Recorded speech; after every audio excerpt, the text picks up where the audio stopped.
Yon, good morning mga bay. So, andito tayo ngayon sa bypass ng Lucena. So, umalis kami kahapon is alas 3 na kasi ng hapon. So, dito kami nagpaumaga.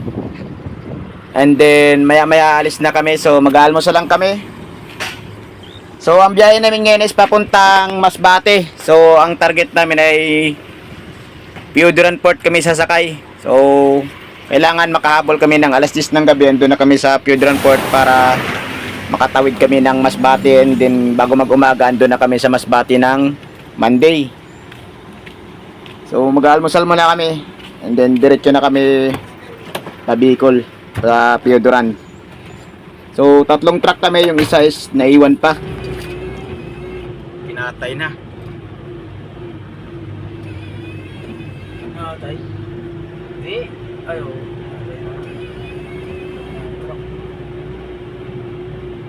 Yan mga bay, so andito kami ngayon sa Del Gallego. May nadaanan kaming truck dito na dating na-aksidente. So parang wala na yung ibang mga parts niya. So ginawa na yata.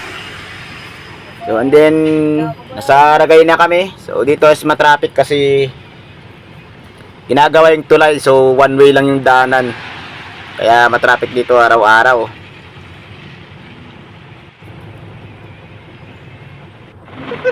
Yun mga bayan, so andito kami sa port ng Pioduran. So bago mag-10 andito na kami, kaso wala kaming naabutang barko kasi punuan na. So ang target namin is alas 5 or alas 4 daw, makakasakay na kami. Bay, nakabok kayo, bay? Babok na kayo? So pahinga muna kami rito kasi wala pang mga tulog. Ina mo.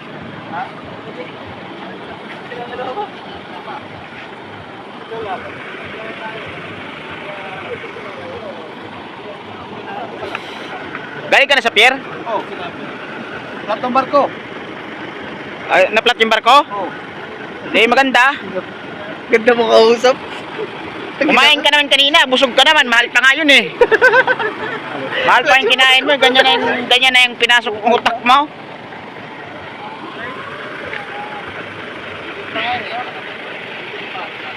So yun, hindi kami nagkahabol ng 10 PM. Dumating naman kami ng 10 PM ng gabi, kaso punuan na yung mga barko, hindi kami nakapag Hindi naman pabok. So ito ngayon, Barko ba yan? alas 4 may alis, so nakakuha kami. So, mo. No. 3 truck kami natatawid ngayon, 2 10-wheeler at saka yung sa akin na close van. So nauna na yung kasama ko yung pinahuli kasi maliit yung sa akin, so nasa bungad ako lalagay.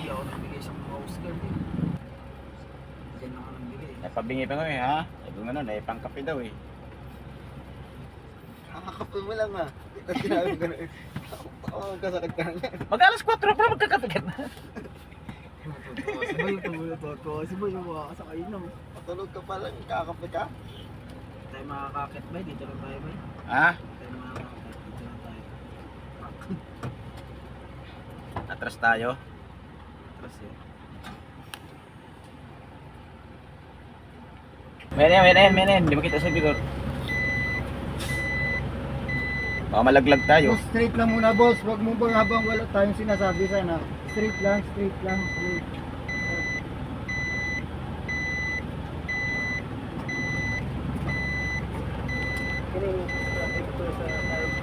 Para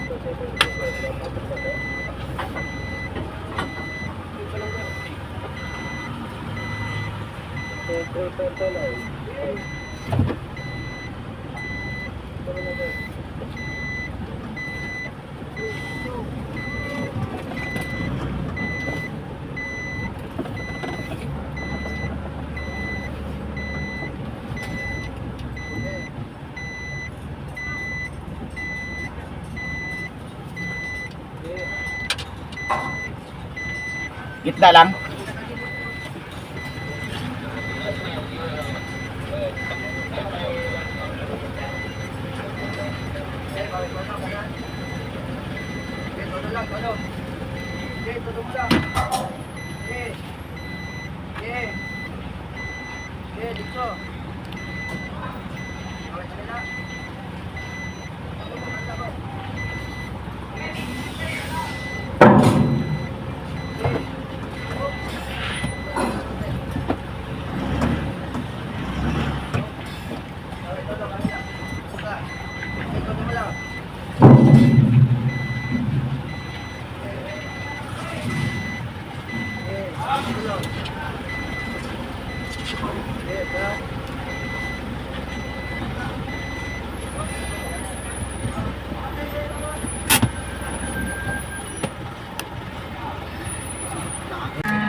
Yun mga bay, so pagkapasok namin agad, so inangat agad yung rampa kasi puno na, and then paalis na kami.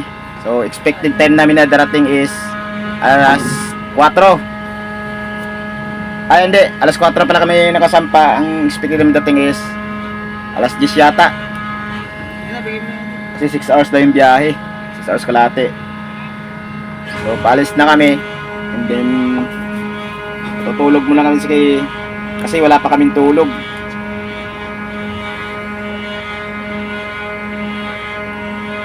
So yun mga bay, so pababa na kami. So 10:30 na, mag-aalas 11 na.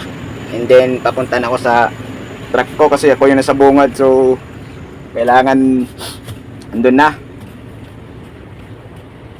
So ang daan pala ito is nasa gilid kasi pag doon ka sa loob masikip, dikit-dikit yung mga truck. So dito talaga yung daanan niya. Update niya pala kanina mula sa Pudio Port papunta rito sa Mubo. So medyo maalon siya bandang kalagitnaan na kasi may bagyo yata. So medyo masama yung panahon. At medyo may kabagalan din yung biyahe namin. So punta muna ako sa truck ko kasi padaong na rin kami.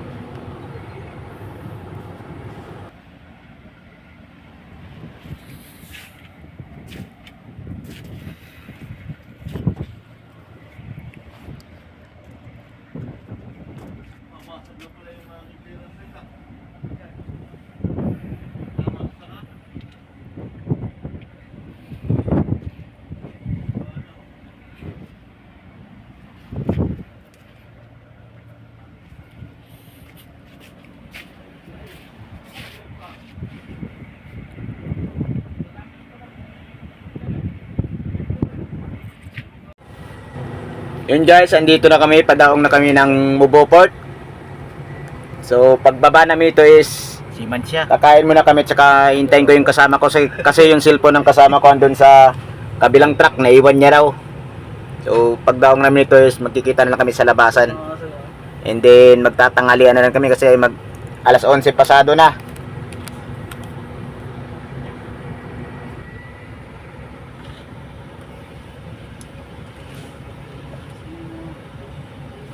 Kinalas na ba yung lubid natin?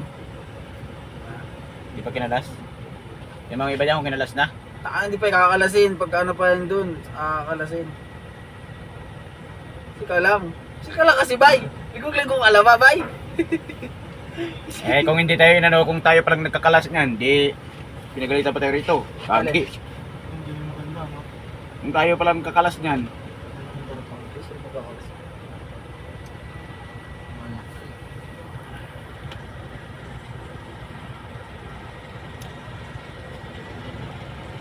maliit lang yan.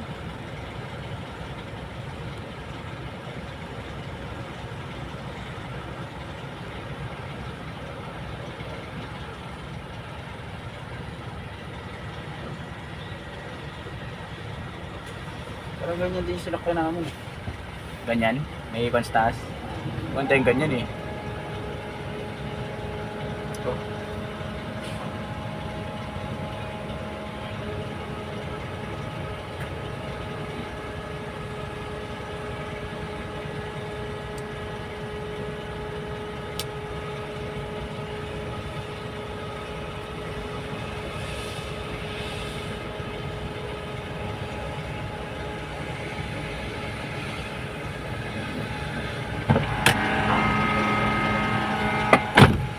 Ano mga, tayo lang di kinalas, dito makalabas.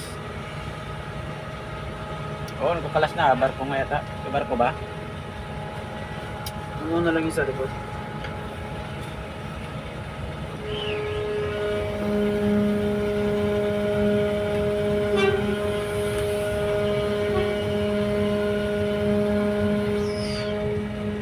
Saan nga idudunggol? Para huminto?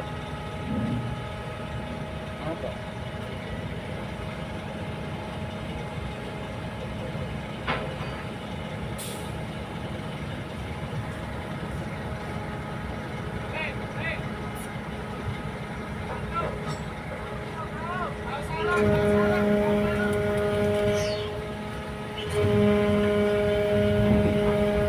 Supot na yan.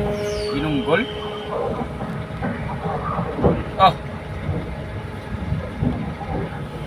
Ginawang preno ah. Natubol nga talaga. Hindi ganyan. Kahit nung doon kami sa ano, ganun din ginawa eh. Ginawang preno. Ayos.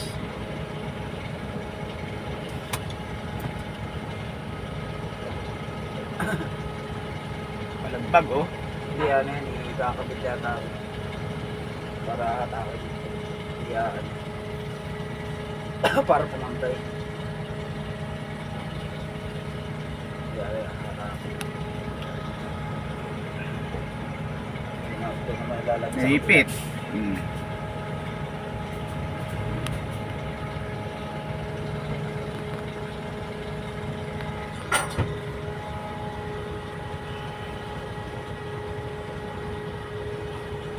Ikot ah.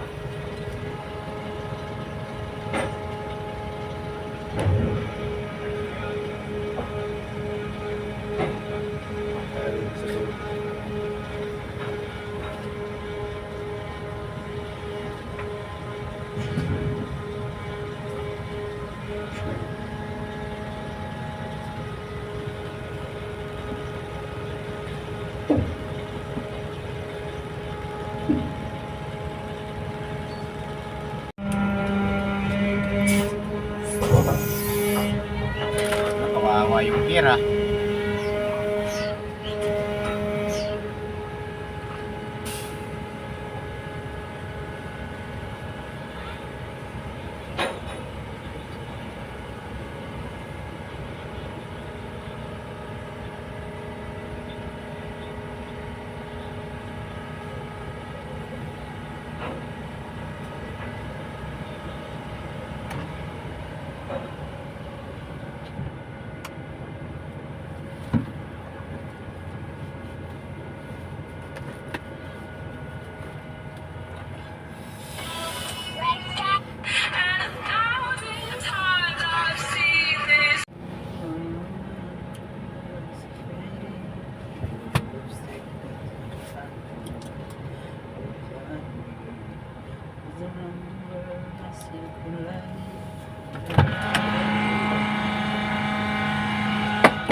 Marami rin palang pasahero ano. Hindi nga sa loob. Hindi ko nakita kagabi yan. Sa loob nga.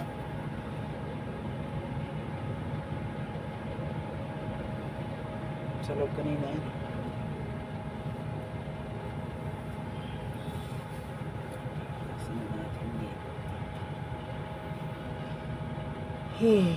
Alis din yata ito. Ha? Alis din.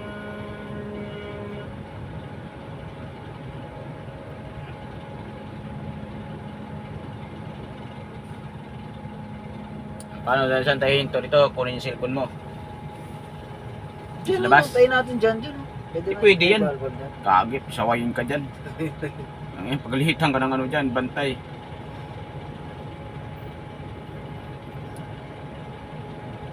Sa labas. Sa labas. Hanap tayo ng ano. Nagulat ako kanina po.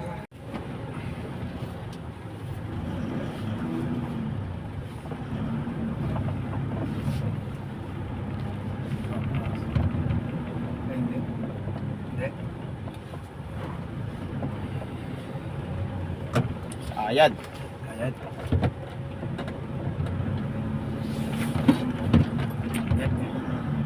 Sa yung exit. Ito. Baka doon.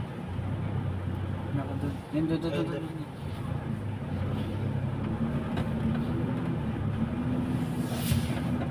Isa. Lambot pa sa malambot to.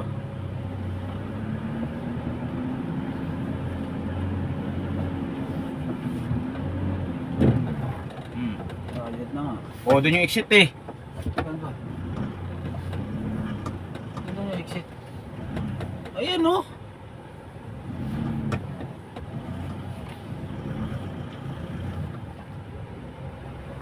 Exit ng tao. Doon. And then yung sasakyan pumunta eh. Ito yata. Ayan oh. Yung na-exit to, maputik. Ayaw talaga to.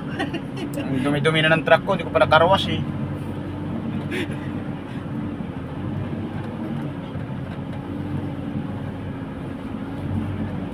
Umayad yung pita natin? Ha? Umayad?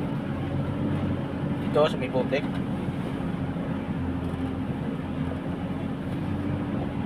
Ano mo, diretso yung sakyan, may tungalak.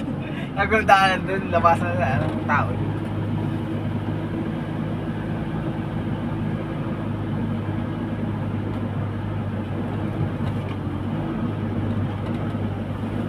Sa atin tayo si Edwin. Tawagan nyo. Kukunin kami sa cellphone. Paglabas. Kung saan sila hinto, punta natin. Paglabas ka mo.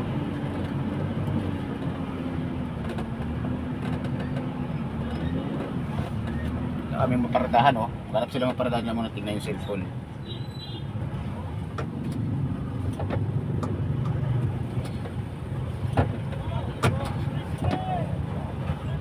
Mayroon na daw dun eh. Ha? Sarap-sarap kumain, no? Gutom na ako, eh. Kaso,